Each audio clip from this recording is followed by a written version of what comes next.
একটা বিষয় বস্তু মোদের আছে প্রয়োজন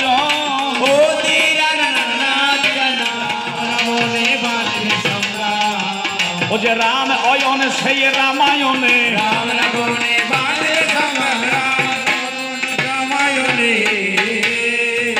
শ্রীরামচন্দ্রে আশ্রয় করি অয়ন শব্দে আশ্রয় শ্রীরামচন্দ্রে আশ্রয় করি স করে লেখো শ্রবার নন্দন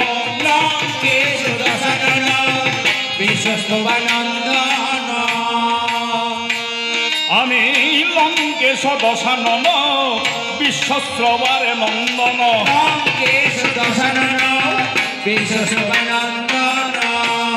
আমার প্রতিপক্ষে রাম কোদণ্ডধারী প্রতিপক্ষে রাম কোদণ্ডধারী প্রতিপক্ষে রাম কোদণ্ডধারী ও যে এসেছে কনক লঙ্কাপুরী এসেছে কনক লঙ্কাপুরী ও যে এসেছে কনক লঙ্কাপুরী এসেছে কনক লঙ্কাপুরী আমি দেখিলাম আমার নয়নে ভরি এসেছে কনক লঙ্কাপুরী দেখিলাম আমি নয়ন ভরি এসেছে কনক লঙ্কাপুরী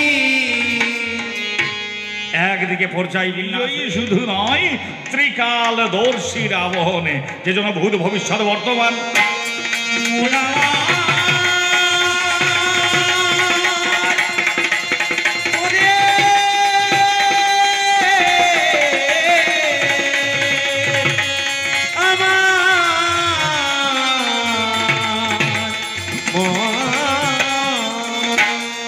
যাহার ভূত ভবিষ্যতে বর্তমানে আছে সম্যক জ্ঞান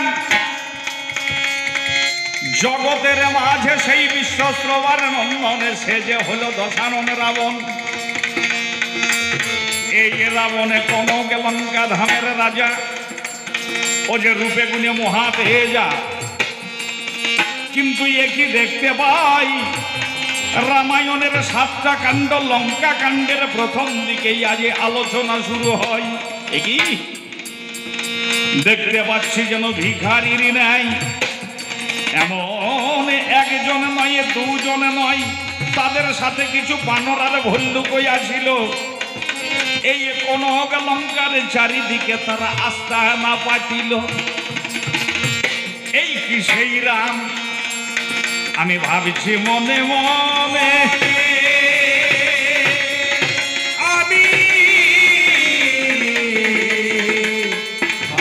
মনে মনে একদিনই আমি বসে আছি কনক লঙ্কার মাঝে আমার ইষ্ট দেবী যাকে সবাই বলে লঙ্কেশ্বরী সেই ঐন্দ্রাক্ষী দেবীর মন্দিরে মায়ের আরাধনে কনক লঙ্কায় প্রচলিত ভাষায় সবাই বলে লঙ্কেশ্বরী কিন্তু না লঙ্কার ঈশ্বরী যিনি সেই দেবী হচ্ছে ঐন্দ্রাক্ষী এই ঐন্দ্রাক্ষী দেবীকে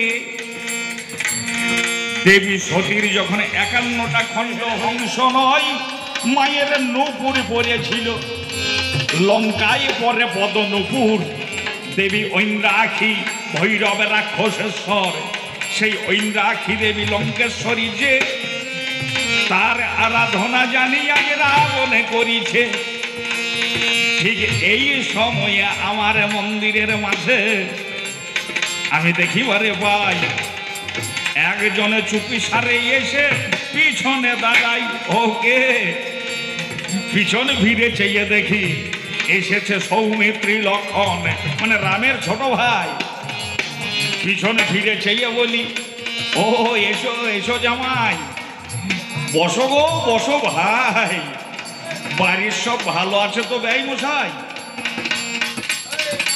যে সময়ে লক্ষণে আমার ঐন্দ্রাক্ষীর মন্দিরেতে এলো রাবণে জানি পূজায় অন্তে লক্ষণকে দেখিয়া বলিল এসো জামাইয়ে বসো ভাই তোমাদের বাড়ির সব ভালো আছে তো ব্যয় মশাই লক্ষণে চমকিয়াই উঠেছে ও বাবার লক্ষণে জানি তখন স্তম্ভিত হয়েছে কি শুধু লক্ষণে নয় আরো একজনে আছে কি জন্যে জানি লক্ষণে আজ আমার নিকটে এসেছ আর তোমার গুপ্ত অঙ্গে অস্ত্র আছে দেখিছি নজরে মরি মরি রে গুপ্ত অঙ্গে অস্ত্র আছে রঙিন নয়নে। আবার স্কন্ধে করে এনেছো, স্কন্ধে করে আনিয়াছো তুমি হনুমানে। কন্ধে করে আনিয়াছ তুমি হনুমানে। ও লক্ষণ, তোমার দাদা তোমাকে নিষেধ করেছিল পৌরোহিত্যে যাকে আমন্ত্রণ করতে যাবে তার বাড়ি যাবে ভিখারির ন্যায়। যাচ্ছ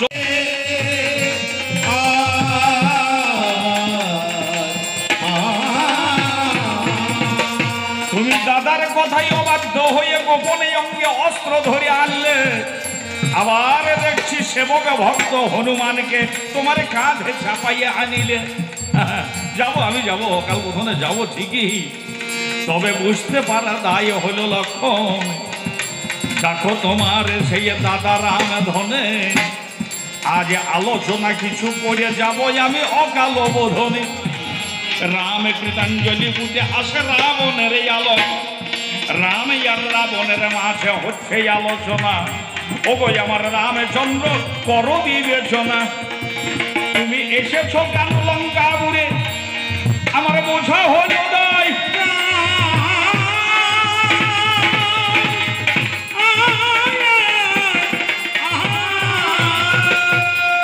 তোমাকে সবাই বলে ভগবান, ভগবান কাকে বলে কিঞ্চিত জ্ঞান আমার মাঝে রয়। ভগবান কাকে বলে? উৎপত্তিঞ্চ বিনাশাঞ্চ ভূতানামে গতিম গতিম ব্যক্তি বিদ্যান বিদ্যাঞ্চ সবাচ্য ভগবান ইতি। যিনি উৎপত্তি স্থিতি এবং সংহারের মূলীভূত কারণ জগতের মাঝে হয়ে জানে তিনি ভগবান। কিন্তু তুমি তো দেখছি একজন মানুষ হচ্ছে, আর সেই মানুষ হয়ে তুমি ভগবান হলে কেমন করে? তোমাকে সবাই বলে ভগবান, তোমার ভগবত্তার নিদর্শন তো আমি বুঝতে পারছি না। কেন না পিতার সত্য পালন করতে বনে এলে, আর বনে এসে ভগবানের কি কিছু হারাই নাকি? সমস্তটাই তো ভগবানের। ভগবানের কি এমন বস্তু হারিয়েছে ছুটতে খুঁজতে খুঁজতে এই কনক লঙ্কাপুরে পৌঁছাইয়ে গেলে। লঙ্কাপুরে পৌঁছাই গেলে ওগো কেমন করে তুমি ভগবান হলে? লঙ্কাপুরে পৌঁছাই গেলে কেমন করে তুমি ভগবান হলে? এক নম্বর জিজ্ঞাসা হেরা। আবার ভগবান হলে সেই বা অকাল বোধনী বা কেন করবে?